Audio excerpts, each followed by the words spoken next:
Bismillahirrahmanirrahim. Assalamualaikum warahmatullahi wabarakatuh. Alhamdulillahilladzi anzala sakinata fi qulubil mu'minin liyazdadu imanan ma'a imanihim. Asyhadu an la ilaha illallah al-malikul haqqul mubin wa asyhadu anna Muhammadan 'abduhu wa rasuluhu shadiqul wa'dil amin. Allahumma salli wa sallim wa barik ala nabiyyina wa maulana Muhammad wa alihi. Jamaah salat zuhur Masjid Salahuddin yang dimuliakan oleh Allah, terlebih dahulu sebelum kita mulai kajian ba'da zuhur pada siang hari ini, kita awali terlebih dahulu dengan baca tasmiyah bersama. Bismillahirrahmanirrahim. Hari ini adalah hari Kamis di penghujung tahun 1446 Hijriah. Artinya besok atau dalam hitungan kalender Hijriah, terbenamnya matahari hari ini adalah awal dari tahun baru 1447 Hijriah. Mudah-mudahan tahun depan keimanan, kehidupan kita jauh lebih baik daripada tahun-tahun sebelumnya. Amin ya rabbal alamin. Siang hari ini kita lanjutkan kajian tafsir surat Al-Kahfi yang merupakan rangkaian dari kisah terakhir yang diabadikan oleh Allah di dalam Al-Quran terkait dengan peristiwa Zulkarnain dengan Ya'juj dan Ma'juj. Ya'juj dan Ma'juj ini merupakan kisah yang sering para ulama mengkategorikan sebagai bagian dari mitologi dalam Al-Quran, karena memang Ya'juj dan Ma'juj itu tidak hanya disebutkan di dalam Islam, di dalam literatur atau referensi agama-agama lainnya juga disebutkan dengan model kisah yang sama, cuma penyebutannya berbeda. Kalau dalam Al-Quran atau bahasa Arabnya Ya'juj dan Ma'juj, tapi kalau di dalam literatur agama yang lain, katakanlah di dalam Injil itu disebut Gog and Magog, atau kisah yang sejenis. Namun yang harus kita garis bawahi sebagai seorang muslim, membicarakan terkait dengan hal-hal yang gaib itu harus jelas referensinya, harus jelas sumbernya. Nah, Al-Quran menjelaskan dengan detail, bukan siapa Ya'juj dan Ma'juj, tapi apa perannya. Yang jelas Ya'juj dan Ma'juj itu merupakan makhluk ciptaan Allah Subhanahu wa ta'ala yang nanti akan keluar sebagai tanda di antara tanda-tanda sebelum terjadinya hari kiamat. Maka tidak akan terjadi hari kiamat kecuali Ya'juj dan Ma'juj ini keluar. Masalahnya dia bentuknya seperti apa? Apakah bentuknya sama seperti manusia, anak cucu Adam, atau bentuknya sama dengan binatang misalnya, atau bahkan hanya berupa pemikiran, berupa ideologi? Wallahu a'lam bishawab. Yang perlu kita jadikan pijakan itu adalah teks Al-Quran yang membahas tentang sosok Ya'juj dan Ma'juj.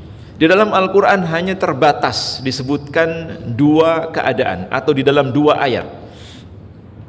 Yang pertama di dalam surat Al-Anbiya, surat Nabi-Nabi, surat ke-21 dari ayat 96.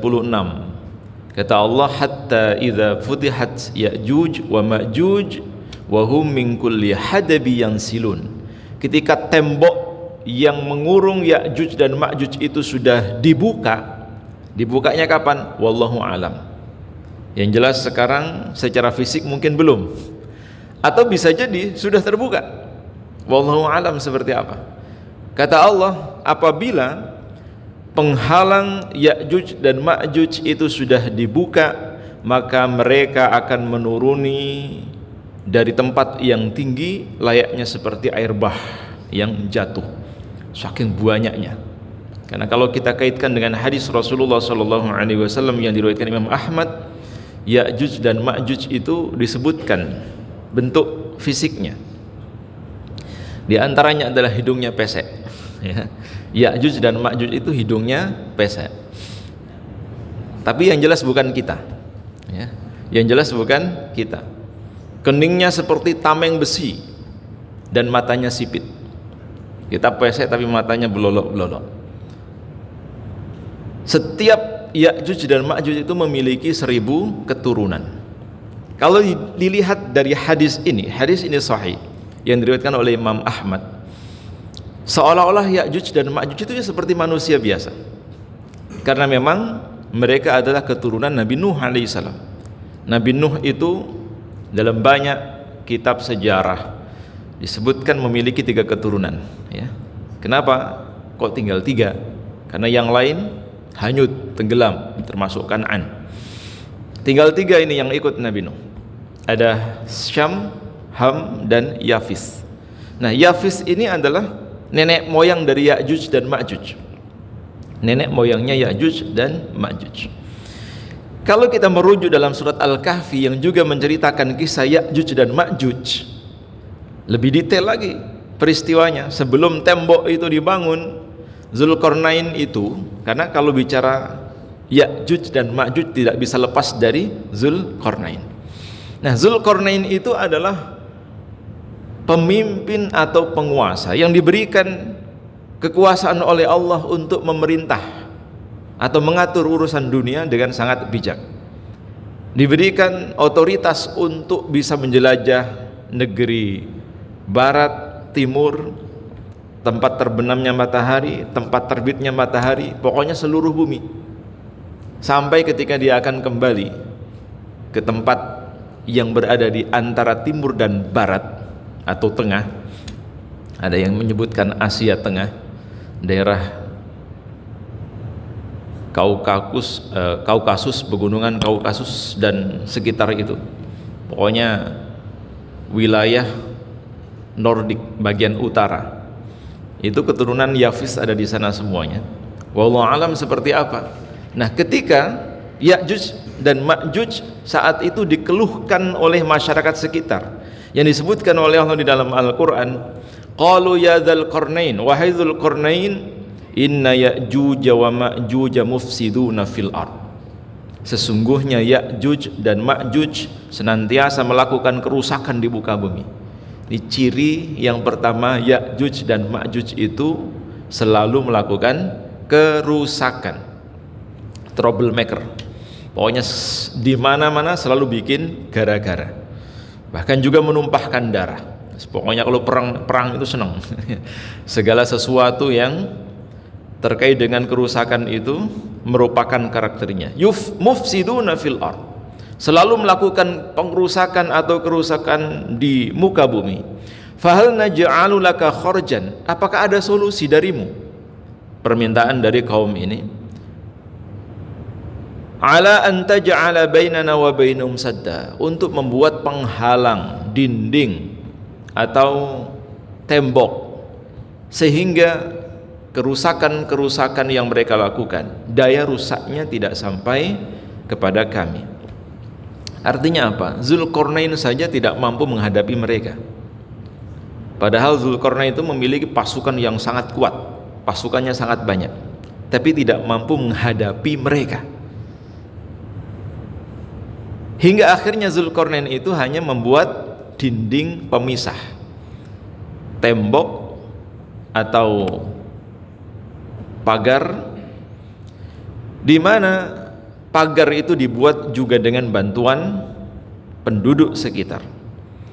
Ketika mereka menawarkan untuk memberikan imbalan kepada Zulkarnain, Zulkarnain mengatakan, qala ma makkanni fihi khairun fa'inuni biquwwah, apa yang sudah Allah berikan kepadaku itu jauh lebih baik daripada imbalan yang kalian tawarkan.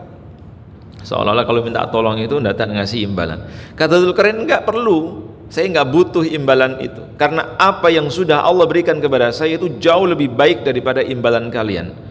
Pokoknya fa'inuni, kalian harus ikut bekerja sama, memberikan pertolongan kepada kami, biquwwatin, dengan kekuatan kalian, aj'al bainana wa bainahum sadda, maka kami, kata Zulkarnain, akan memberikan atau membuatkan penghalang antara kalian dengan mereka.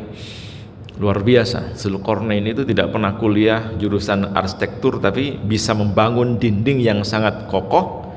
Bahkan cornya itu ya, atuni zubral hadid, ya, dituangi dengan besi yang mendidih, sehingga beton itu sangat kokoh, sangat kuat. Hatta idza sawa bainas sadafaini qala anfukhu hatta idza ja'alahu naran qala atuni ufrig alaihi qitra. Sangat jelas sekali disebutkan di dalam Al-Qur'an, berilah aku potongan-potongan besi.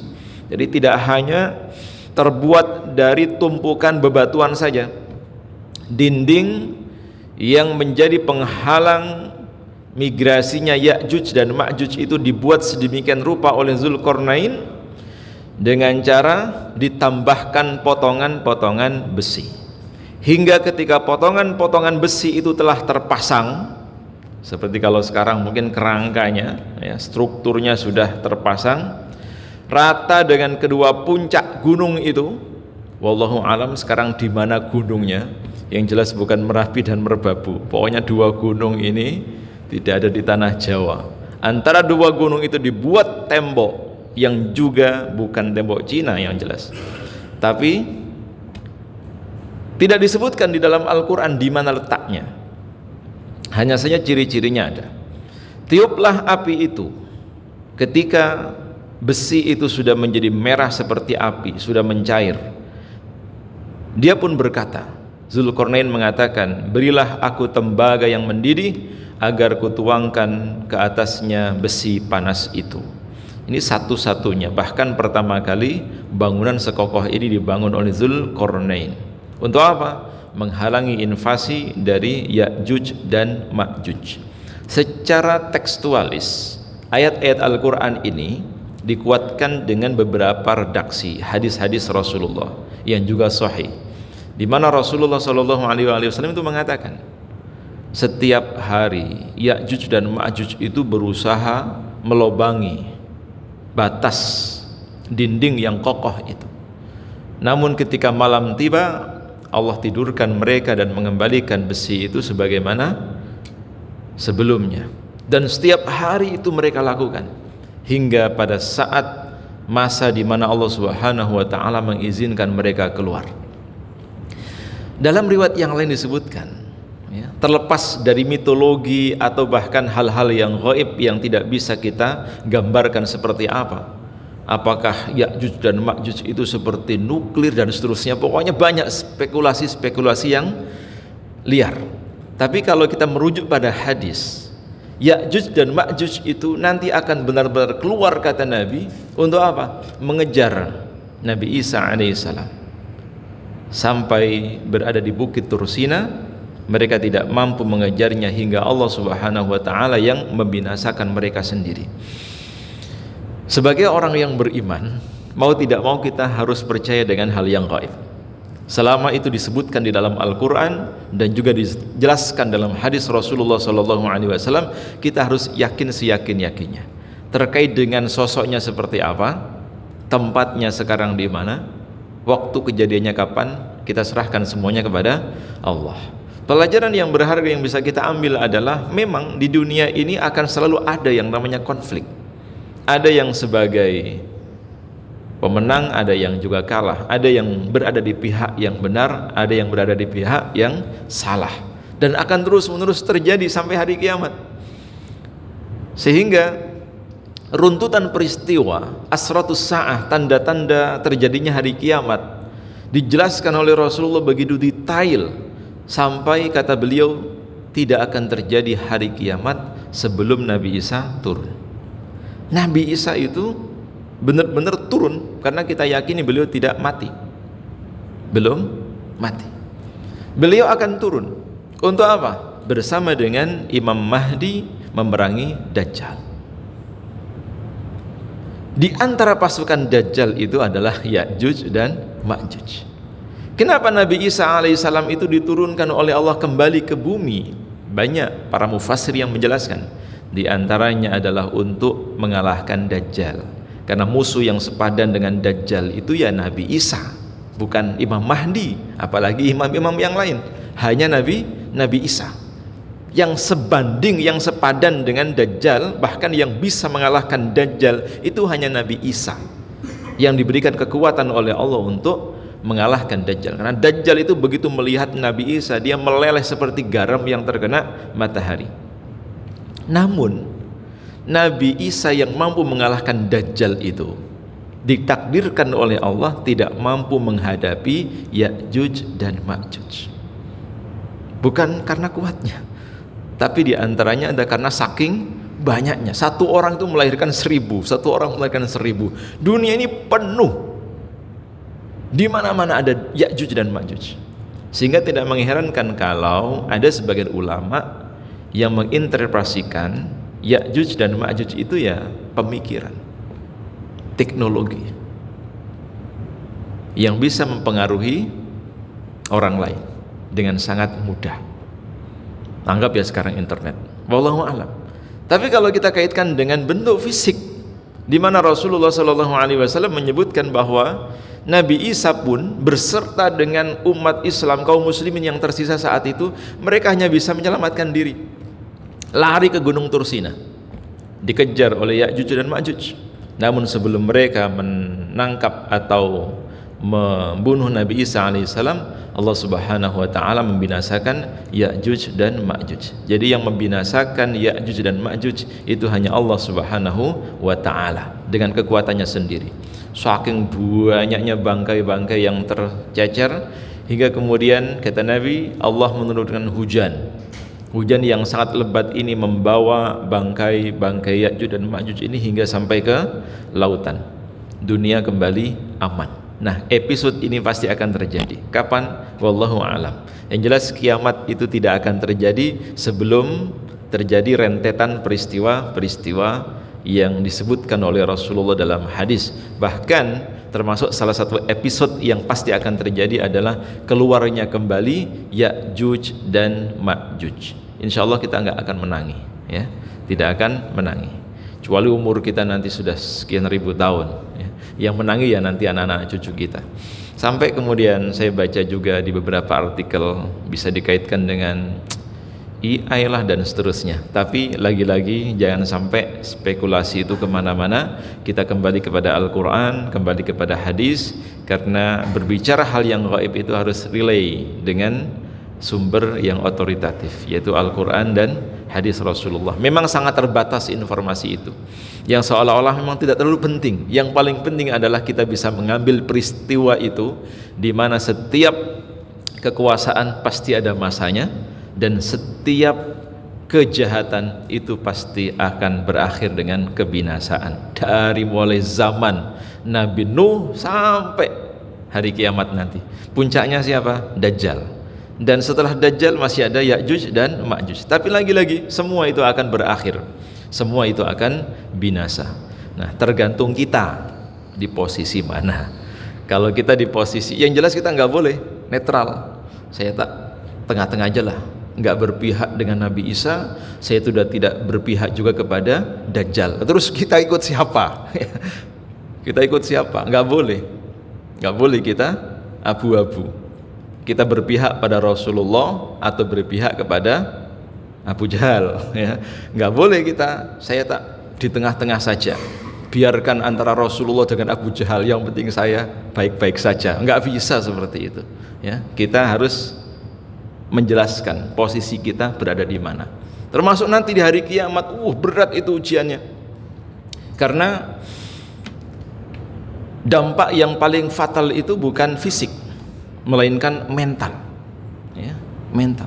Sampai sekarang kan dibuat meme, mentalnya kena atau kena mental, itu lebih menyakitkan daripada fisiknya yang terluka. Fisiknya terluka, keselio atau mungkin juga lecet, itu bisa diobati. Tapi kalau sudah kena mental, udah. Nah, dahsyatnya asratus sa'a di kiamat itu ya mental. Maka Rasulullah kenapa mewanti-wanti, ya, agar kita membaca dan mempelajari surat Al-Kahfi, terutama hidup di akhir zaman ini. Untuk apa? Ya tadi, menguatkan mental kita, spiritual kita, keimanan kita. Karena fitnah akhir zaman itu dahsyat sekali. Bukan hanya soal fisik, tapi lebih pada pemikiran, lebih pada kejiwaan, termasuk mental. Nah, oleh karena itu, dengan kita belajar kisah-kisah yang disebutkan dalam surat Al-Kahfi, semua ada perbandingannya. Dari mulai siapa? Ashabul Kahfi dengan raja yang hidup di masa itu. Kemudian yang kedua, antara si kaya yang sombong dengan si miskin yang tawakal kepada Allah. Kemudian yang ketiga, kisah antara Nabi Musa dengan Nabi Khidir, dan yang terakhir Zulkarnain dengan Ya'juj dan Ma'juj. Artinya apa? Harus ada keberpihakan. Kita tidak boleh berada di tengah-tengah atau hanya menjadikan pokoknya itu hanya sekedar kisah saja, melainkan harus berada di pihak mana. Kalau misalnya kisah yang pertama Ashabul Kahfi dengan raja yang hidup di masa itu, kita berada di pihak mana? Kalau seandainya kita hidup di masa itu, berada di pihak Ashabul Kahfi atau berada di pihak yang berseberangan. Begitu pula dengan kisah yang terakhir. Yang jelas, kisah-kisah dalam Al-Quran itu syarat akan hikmah, syarat akan makna. Dengannya mudah-mudahan kita bisa mengambil ibrah bahwa kiamat itu termasuk rukun iman yang harus kita yakini, yang harus kita imani. Tentang kapan terjadinya, wallahu alam. Yang jelas perbekalan kita harus lebih banyak, perbanyak bekal, perbanyak ilmu, perbanyak iman, perkuat pondasi Al-Qur'annya untuk menghadapi fitnah akhir zaman. Kalau fitnah akhir bulan enteng ya, nggak masalah. Tapi kalau ini fitnah akhir zaman luar biasa, dahsyatnya, sangat dahsyat. Mudah-mudahan Allah menjaga, melindungi kita dan keluarga kita, menguatkan kita dengan pondasi Al-Quran, dan mudah-mudahan Allah selamatkan kita dari fitnah akhir zaman dengan selalu kembali kepada Al-Quran dan Sunnah. Amin ya Rabbal Alamin. Mari bersama kita akhiri dengan doa kafaratul majlis. Subhanakallahumma wa bihamdik, asyhadu an la ilaha illa anta, astaghfiruka wa atubu ilaik. Assalamualaikum warahmatullahi wabarakatuh.